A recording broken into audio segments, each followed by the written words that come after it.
This is Tom Asprey with the Viper Report Market Wrap video for the week ending February 20th as the Supreme Court finally ruled on Trump's tariffs.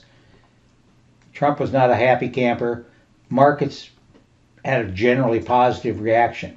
This is kind of what the commentary was heading into the new week. And you can see, he's been 10% tariff. I think he's up to 15 now. So unfortunately, this doesn't mean that the chaos will stop, probably, but it seems like one of his heaviest weapons is at least sidelined for now. Some of you often ask me what I do, to analyze the market. And one thing I try to teach my students is how to develop a systematic method that they can use week in, week out. Of course, one thing I do is look at some of the major averages, see what they did for the week. You can see this table, shows that on the upside, led by the transports again, then up 2.6%. The S&P and the Nasdaq were up over 1%. New York Composite, the broadly based, up 0.5%. So that was a decent move there. Utilities got slammed the first day of the week and then stabilized the rest of the time. And the small cap was lagging a little bit. Gold still put in another good performance. From this table, then I would look at nextly on the dashboard on stock charts, which has a lot of valuable information. I'd be running this down and looking at a few other. S&P 100 is up 0.73. So, that was better than the mid caps or the small caps, but not as good as the NASDAQ 100. And of course, the VIX was down.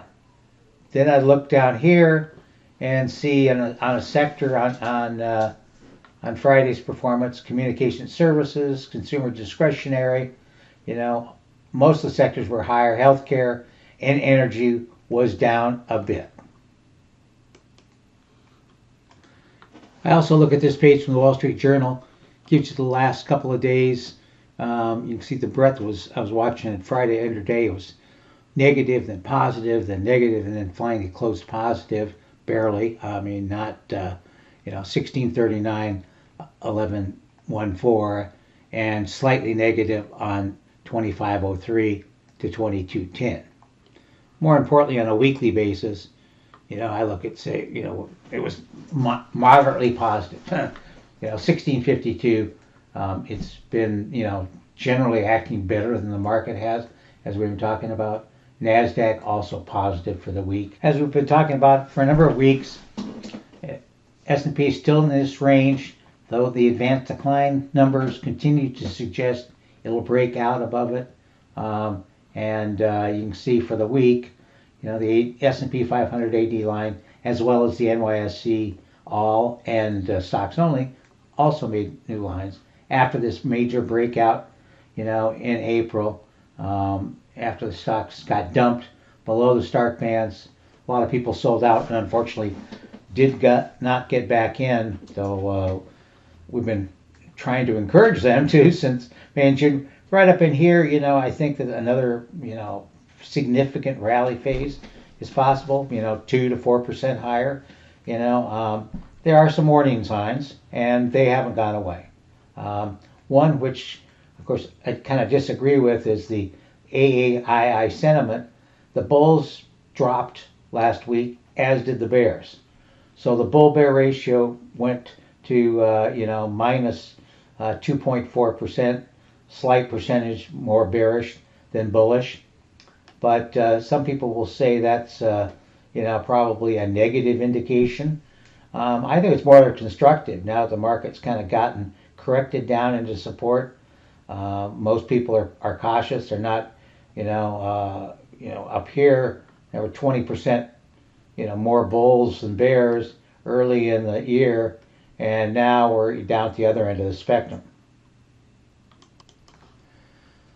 Look at this chart, a little larger view. You can see that the SPY closed barely above its monthly pivot. The monthly pivot 688.79, closed 689.43. So that's a good sign. We came down and tested the 100-day moving average, that, and the reaction from that's been quite strong. See volume picked up on Friday. S&P daily AD line, new high. Stocks only, new high. And NYSE all new high.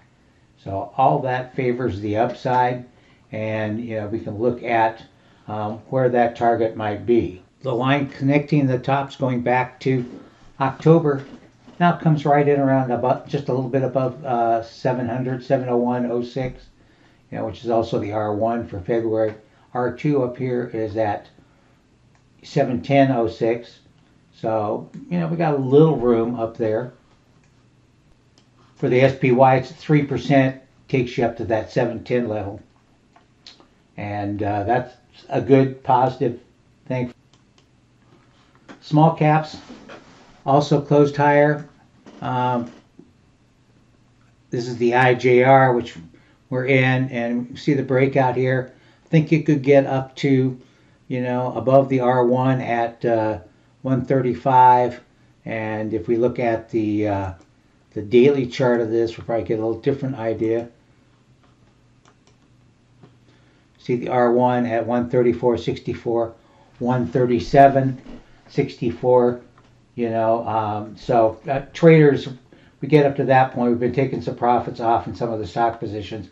We'd probably continue to do that in IJR. As I mentioned earlier, there's several kind of problems out here. Let's look at some of those. One of the overriding concerns for the market has been the low cash levels. Got down to 3.2% in the last B of A Global Research, up to 3.4% now.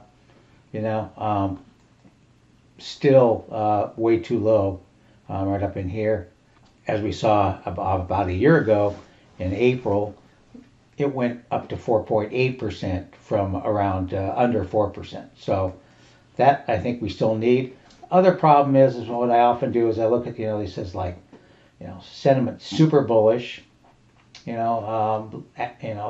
that these guys who, manage a whole lot of money, most overweight stocks since December 24th, underweight bonds since September 22nd, and a lot of the other ones show levels of bullishness last really seen in 2021, before the tech stocks topped out in the end of 21, early 22, Emerging markets, the same sort of thing, and small cap investors overweight small versus large cap by the most since April of 21, and overweight value versus growth by most since April 25. So, long bonds, short gold is one of the contrarian trades, and we go through some of here. You can see this is the sentiment up here is, about pretty much is near its highs.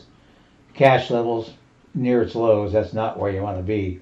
You can see, up in October 22nd, that was really at the time we looked at that very high cash ratio above 6%, given the positive technical readings. That was sort of a slam dunk. Expectations are the highest for the boom, above trend growth and above trend inflation. So these are all at levels that don't make you want to jump into the market with both feet. Going to elections, sort of like, Democratic House, Senate, that's nothing really big surprising there, and still the most crowded trade was long the Magnificent Seven, but it dropped, to 30% since the last time around. So, that was pretty much in higher long-term rates. So they're looking for the long rate, the bond rate, to go higher, but then they expect the shorter term rates to go lower. Of course, we have a new Fed nominee, so that's going to be interesting. And, with the better than expected jobs report and the better than expected inflation report, That's not going to give them a lot of room to lower rates in the near term. It does not seem. I think if you want to see this whole report, you can probably Google B of A Global and February 2026. You probably come up with the whole report. Very valuable information, but it takes some time. Still no strong warnings from the high-low analysis here. You can see for the Nasdaq Composite, 176. Once again, this is like I think 550 or something. We get a surge above that. That'll change that around in a hurry. If we look at the NYS Composite, also, it made a new high in February, so that's really a good sign, and certainly, well above 200, is a resistance level. Growth outperformed value slightly last week. You can see that the ratio here we look at ticked upward. So from a technical standpoint, if this was a significant top here, then a rebound would not be unexpected. So we could see a rebound for another week or two, up into this area. And if value has made a major turn in terms of leading growth, then that rally should fail. And so this will be a rebound to lighten up on your tech holdings. And but there's still a lot of people that believe in that tech. So we're looking at technicals in individuals, and frankly, the ones we see for XLK, etc., they're not. Moreover, the daily charts look like a rebound within a downtrend. Let's take a look at one of those. This daily chart of the XLK, got down below the S2 here. So 135.50, is support. I've been looking for support really down in the 127 area. You can see why by looking at a weekly chart. You can see that the yearly pivot here is at 127.64. So lots of volume as a decline. We had a pretty good couple of drops during the week. Weekly technical studies are negative. So, they need some work just to get back to positive here. And, if you go back and look at the daily again, it suggests that, any oversold bounce is going to have trouble at the pivot around 145 and higher. We look at the QQQ, it was up 1% for the week. It closed last week below its 20-week EMA. Doesn't happen all that often. You can see in this chart. It closed below it during the decline in early 25. Closed below it here, and then we spent 4, 5, 6, 7, 8, 9 weeks below it, and also at that point that was the pivot too. We closed back above the yearly pivot here, and that was a positive signal. So it's still looking, a little heavy up in here. Seeing that 625, 640 area. Down below you have the weekly NASDAQ 100 AD line. It stayed positive, throughout this decline. If we also look at a weighted moving average of that, and it did turn negative briefly on the pullback, but it's now holding above its rising WMA, so it's back to positive. RS, has been since early in the year suggested that, the Qs may give up its leadership, and of course this drop here now, if the Qs are going to not be a leader, growth is going to lag value in the rest of the year, you'd expect to see, a rally up to its moving average that would fail.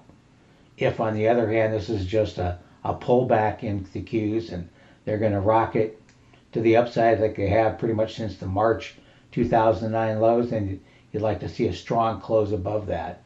So we'll be keeping an eye on that. If you look at the daily chart, you can see that we had a pretty impressive turnaround here. As I mentioned, I think in our updates, and they broke this downtrend, and so right in here, that was telling you that, wait a second, the Qs don't look so bad. They actually look pretty good. We got down to 593, and then it rallied up. and the market internal start leading, the daily RS is still negative. So, that suggests, a rally up to, 521, 530, but you really need to see a strong move above the 636 level to break out of this range. In terms of the VIX and the VXN, you can see this close-up chart of the NYSE AD line, how strong it looks. It is a bit extended, so it could pull back, towards that rising moving average. But typically, when you see the right moving average rising at this sort of, 30% uptrend or something, it means that any major reversal is unlikely. Doesn't mean we can't see a 5-10% correction, but doesn't suggest a change in trend. The VIX and the VXN closed the week below their moving averages, if just barely. And so you can see this is support level here. We see a big drop in either of those. That would, abort this sort of bottoming formation. So from the ETF report, still positive. 71% are above the quarterly pivots. Still value is leading. Only 30% of the growth stocks, or the growth ETFs rather, have that reading. ITB and XLV are still positive. And, values mostly green still. XLC had a good week. So a new positive DTS, and it closed back above its pivot. We're currently out of that. It's been a great market since it was named the Teflon sector in 2023. And so I'm watching the technicals closely to see whether the warning signs have abated. And, the short leveraged, still slightly favors the short side. You can see a bunch of green here, and, a lot of red here in the long leverage. So, pretty choppy. I don't see any strong evidence of a bottom in the inverse ETFs at this point. Of course, we look in the sector, lots of strong RS charts here. Energy, gangbusters. VLO just gave a 4-hour buy signal on Friday. Materials,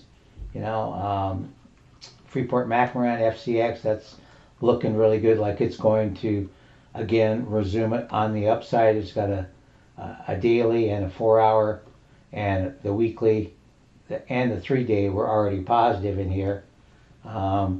Great trend, a bit overextended on pretty much materials, industrials. Deere gave a weekly buy signal on Friday. Consumer discretionary, a mixed bag, 58%, that about says it all. So don't see a lot of opportunity in those stocks right here. Consumer staples still very strong. So we're seeing a little more red. Costco looks like it's having a pullback here. Walmart is as also.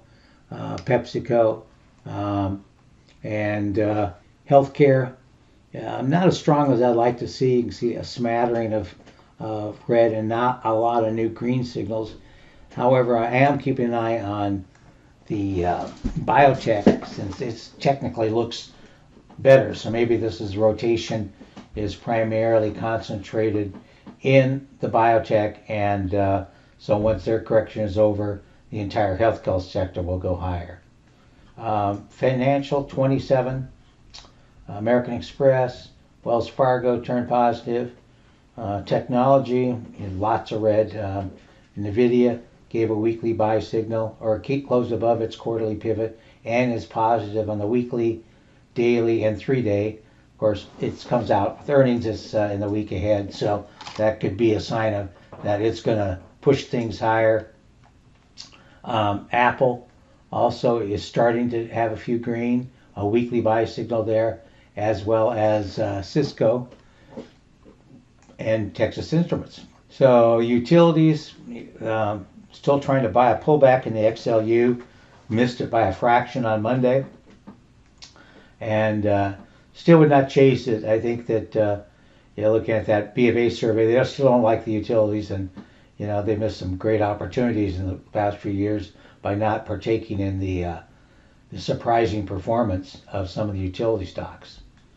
So, real estate, 91, also strong, as is the utilities at 100. So, no change there. Both the charts here could allow for a pullback, but, that may not last too long in terms of price. We continue to monitor the yearly pivots on some of the key, all the ETFs, and as well as the global ones. And some of these had a great move to the upside, coming back a little bit, getting a little closer. So, the EUFN, has come down a fair amount, but it's still above its yearly pivot. $5 now. Used to be, I think, more about like 8. So, ideally, if you're interested in any of these countries, then this, will be on the website, and also tells you kind of where, we were in EFA and never really found a good opportunity to add, and but it's been really performing well, and so I think that in the year ahead, it's probably some of these, Vietnam, got pretty close. It got a pop, I think, and turned positive on Friday because of its some of its numbers were better than expected. So some of these, overseas markets, I think, will be a good place if you have a mutual ETF portfolio, maybe only up to 10% or so in a combination of these. I think that would be a good plan. So watch them technically. If you have any questions, drop me a line at Tom at Viper Report, and hope you found today's report beneficial, and it should be an interesting week.